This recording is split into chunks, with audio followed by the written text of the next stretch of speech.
The European Union is willing to only accept minor changes to the opportunities for British fishermen in a move that could scupper Brexit talks. Michel Barnier has refused to consider Boris Johnson's proposals because they hand UK boats a sizable boost. The European Union's chief negotiator has complained this could put a third of the bloc's fishing fleet out of business. David Frost, the Prime Minister's Brexit envoy, has tabled plans that would double the amount British fishermen can catch in the UK's coastal waters.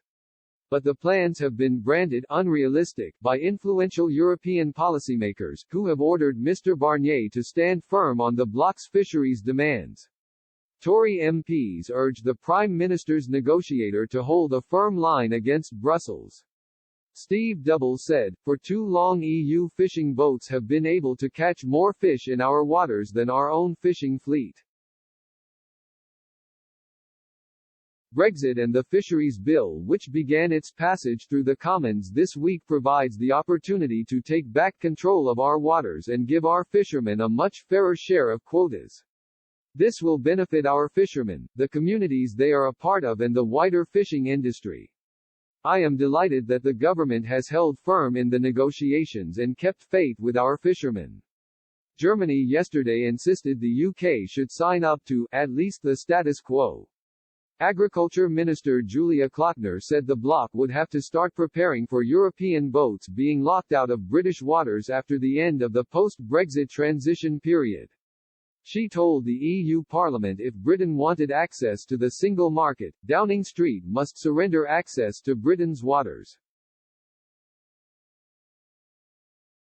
French MEP Pierre Karlskine, who chairs the institution's Fisheries Committee, said, "We just want an agreement in which we do not from one day to another destroy one-third of the EU fishing fleet." The row over fisheries is likely to escalate when the two sides hold a round of trade talks in London next week. Number 10 accused the EU of disregarding the UK's status as an independent coastal state in the wrangling over the future relationship. The Prime Minister's spokesman said, "The EU refused to engage with our proposals and the document we've brought to the table, insisting that we must accept continuity with EU fisheries policy and disregarding the UK's status as an independent coastal state.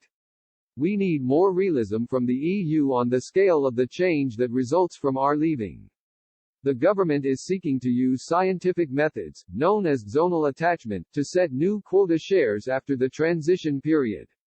Whereas Brussels is demanding the pact based on relative stability from its common fisheries policy, which Britain joined in 1973, to establish the quota shares.